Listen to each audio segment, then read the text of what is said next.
Hey, what's up? Shikara here, players, and we're going to go ahead and do my first tutorial for Neos. I am still learning, still very much a beginner in Neos as far as creating things, but I did ask about a specific task I had in mind, and I asked on the Discord channel, and they were awesome and helped me understand how to do what I want to do. So I'm going to make a tutorial about it, one, so I don't forget how I did it, and number two, to kind of give back a little bit for those that are not, for those that are in the same boat as me and they're fairly new to this sort of thing. So let me switch over to smooth POV. So let me go over the premise of this here. So I have a door that I've made, and what I've done is I've used a component. So if you're not familiar with components, these right here are components. So where it says mesh collider, mesh renderer, those are components, and they can be used instead of Logix to do interactable things in your world as well. In this particular case, I made one, or used one, called a Boolean value driver. And if I click state, you can see the door goes up. If I uncheck state, the door goes down. Okay, so we know that that state field is pretty much what I want to affect. Okay, that component there. So what we're going to do here is I've actually rezzed out my little instructions in case I forget anything.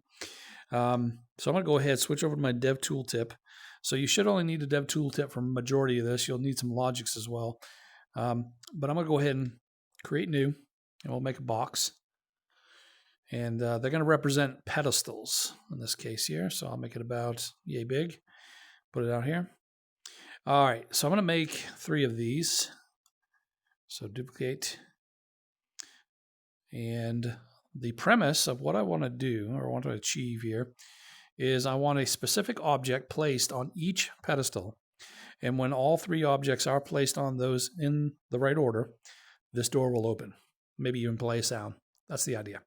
So the first thing we need to do is put something called a grabbable surface receiver, I believe is what it's called. So let's go ahead and inspect the first box. And I probably should have done this before I did it, but it's all good. I'm going to scroll down to the bottom. I'm going to attach component. We're going to go to transform. I'm going to go to drivers. I'm sorry, not drivers, interaction. And we're going to click grabbable receiver surface. Okay. So when you look at it, if you look at this back behind here, the green going up and down, that's the Y in the positive direction. If I want to have things land on top of it, I need to go in the negative Y direction, which is what this would be right there. That value, -1 right there. So in this particular case, let's see how this works by grabbing and creating a new 3D model. I'll do a new box, and we'll make it super small.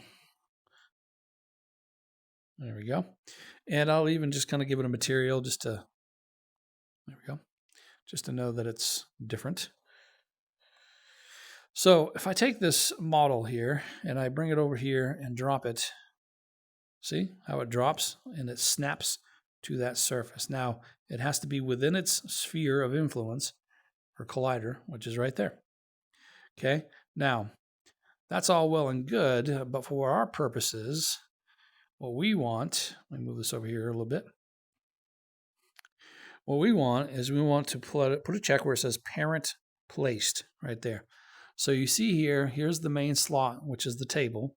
And I'll actually just call it that to be good to go on that so we don't get confused there. So I'm just going to call it pedestal 1. I'll just say ped 1. That don't sound right. We'll change that. That does not sound right. So pedestal 1, boom, just like that. So you can see that that's the main deal. Now, if I go ahead and drop this on here, now keep an eye on that over here. So as soon as I drop this on, bing, see how it becomes a child? So what we need is we need something that will look for a child getting added to this slot, which we'll use Logix for. Now, the premise of what we want is, or what I want, is I want this door to open only when this component called cube, which I'll call cube, is placed here. If I put another box that's not called cube here, it won't affect it. Same thing with here. If I put a particular thing called a ball, it'll it'll be part of it. And then if I put something here called a cylinder or tube or what have you, that will trigger the door opening. Okay, so we need to make more objects. So let's do that real quick. Actually, let's go ahead and add our grabbable receiver surface on these as well. So again, I'm going to come down here and we'll do attach component, transform, interaction, grabbable receiver surface, and again, we'll say parent placed. I'm going to put that behind it.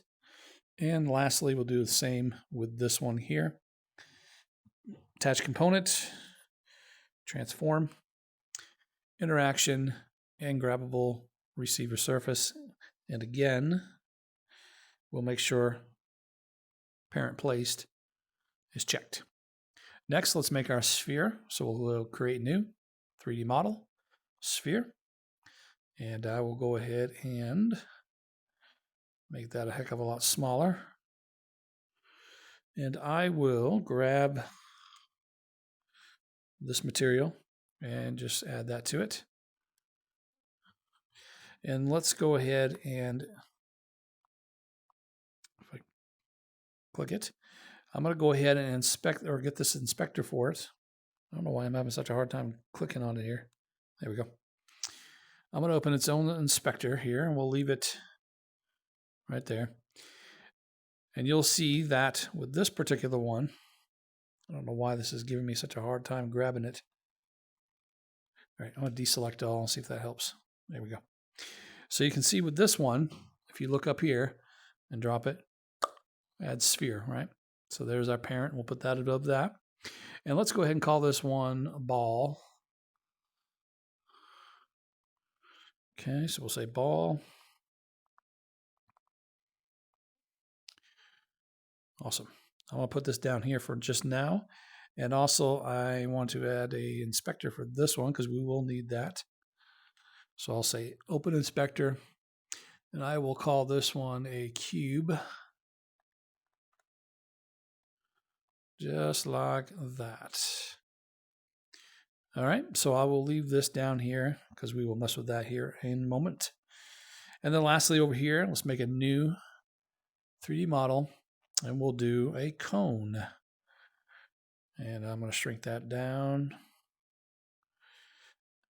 And again, we'll go ahead, texture that. Awesome. We don't need that anymore. Let's get rid of that. Excellent. Let's open the inspector for this. It's called cone, so I'll just call it cone 1. I'll just call it something a little bit different. Put this over here. And you should be able to see that if I place this here, it becomes a child. All right, so those are all kicking, ready to rock and roll. So the premise is that any object that I put out here, if I put another cube that is not called cube, that it won't affect what we're trying to do here today. So these 3 specific objects have to be placed on this pedestals for that door to open. All right, so let's go ahead and grab our Logix tip. There we go. And what we want to do is under the, I'm trying to remember now, I think it is it under slots? Here it is. Under slots, get child. Close this for a second. So if you look here, right there, it says get child, the instance slot. So we're trying to say, what slot are we trying to look for the child under? In this particular case, I'll come over here. This pedestal right there is the actual slot itself, and I want to get the child that gets created underneath it. So I'm going to grab its name. You can see right there it says pedestal 1, and I'm going to go ahead and do a secondary click, which will put it in the world, and I'm going to connect the slot to that. So I'm saying find the child that is under this slot. So let's test it. I'm going to drag this out, hit secondary. And what we're hoping to see here is that this will populate with this name once it becomes a child. So let's drop it and drop it on. And you can see right there, slot cube parent. Okay, so we're good to go. We know that it detects it. Now what we want to do is we want to go ahead and make sure and see is this equal to this one particular slot called cube, this one particular child? So to do that, we're going to go ahead and go to operators. Then we're going to get an equal equal. And I'm going to put that in the world here. So what we're trying to say in this case is that whatever gets dropped, so if I put this and I drop it on top of this cube, it'll give me the value for this specific slot. So the output of this, and just to make sure we're not confused, I'll get rid of all this. So we're saying the output of this, and you can see it's blue right now, but once I let go of it, it'll switch to whatever that type is.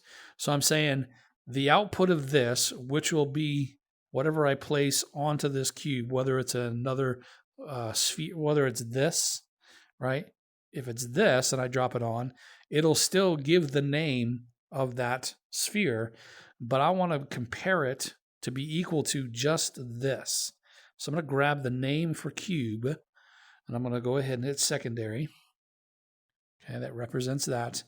And I want this only. So if you look here under the name, you can see it says cube. So I want to grab the slot, and I want to compare, whoops, I'm sorry. I want to compare it down here. Come on now. There we go. So if you look here, it says there's A and there's B. So these two have to be the same in order for this to equal true. So currently it's false because there's actually nothing there. There's no child on it. Now, if I were to just take this sphere and drop it on it, okay, it does actually have a child. You can see there, it's the ball. But this is still false because it's not the cube. But if I were to take this cube and drop it on there, you can see now it says true. Okay, that's because now what we were wanting to be, in this case, the cube, it does equal, and it does make that to be true. So we need to do the same with these other objects here. So what we're going to do is we're going to pretty much do the same exact thing. I'm going to grab the name here, spawn a reference to that, which is the cube, and I'm also going to spawn a reference to the ball. Okay, we'll put that kind of down here. Move that off to the side. And actually, we don't really need that anymore, or that, so we'll get that out of the way. All right, so we have that. Now we need to go ahead and create our node. So we're going to go back to, and we can just duplicate these, but I just want to get you guys used to going to where it's at so you guys can get familiar with it, or at least myself to get familiar with it. This is more for me than anybody else, really. So I'm going to go ahead and grab the name slot for the table, which is this table here, and I'm going to say the child underneath it.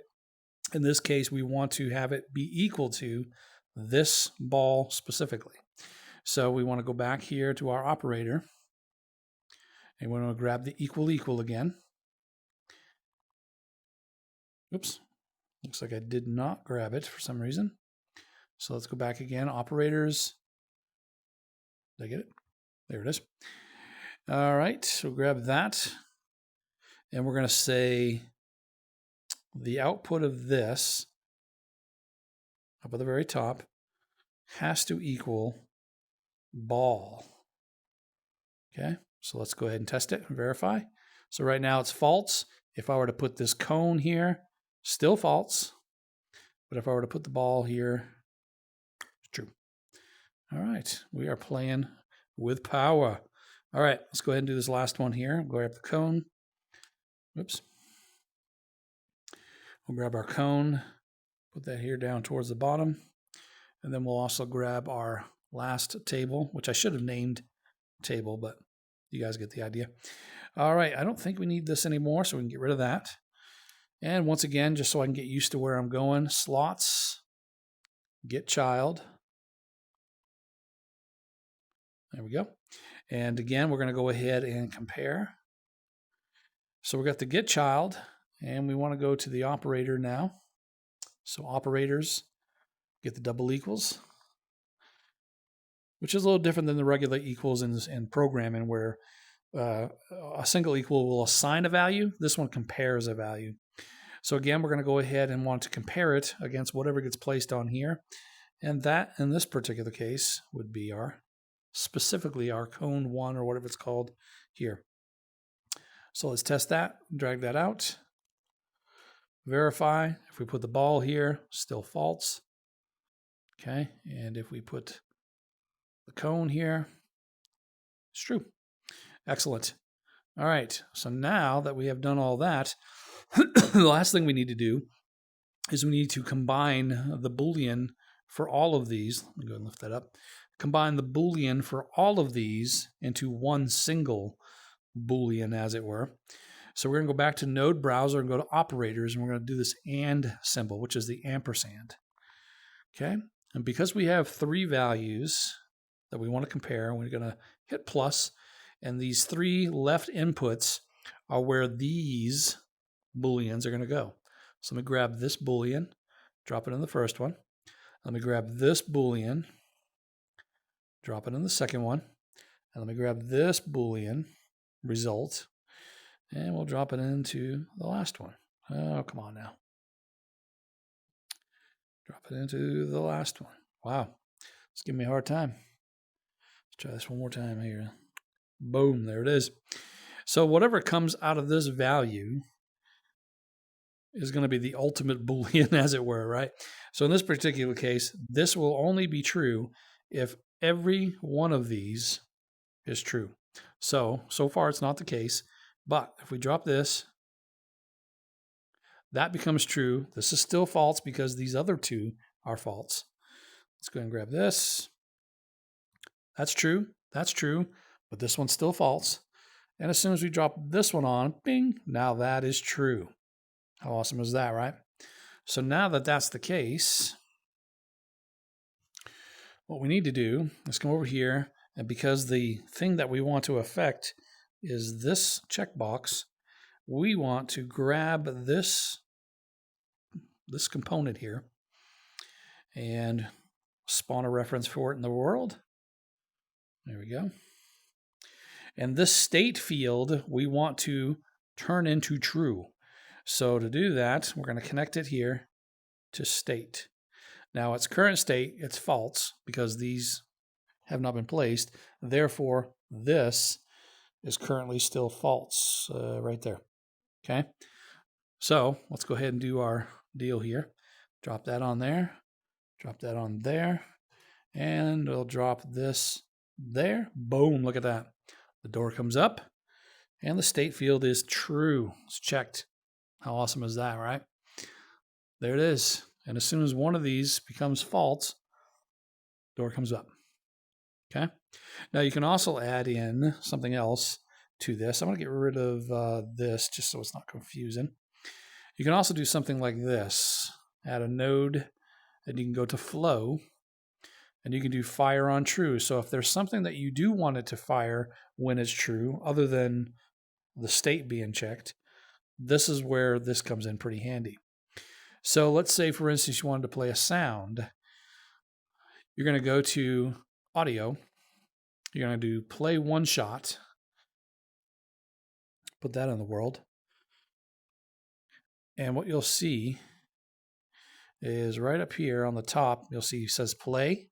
And then right below it, it says clip. Okay, so we want play and clip. What we want is for when the true happens, which is this Boolean. And by the way, if you look here at the fire on true, if you look at the fire on true, it says there's the condition. So that's where the Boolean has to go.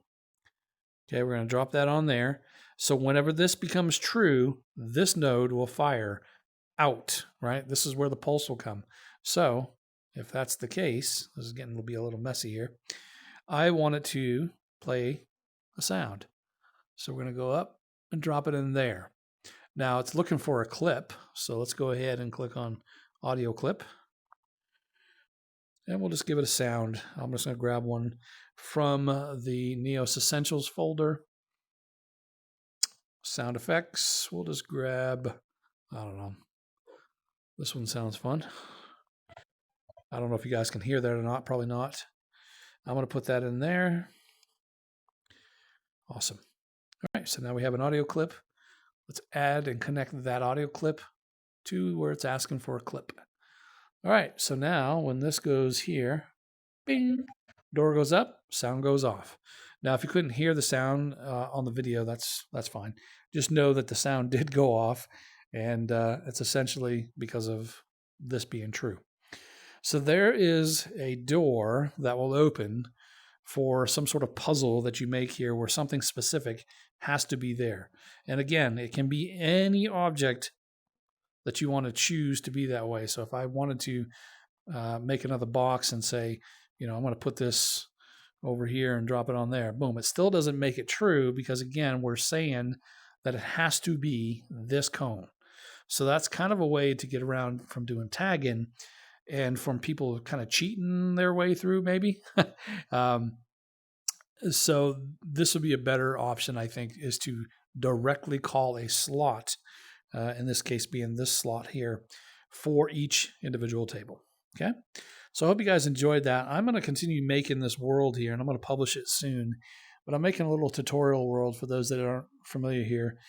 And what I've done is I've started making stuff where I'm trying to teach myself. And the best way for me to teach myself is to teach. I've been teaching tech stuff for about 15 years, so I'm very familiar with that side of things.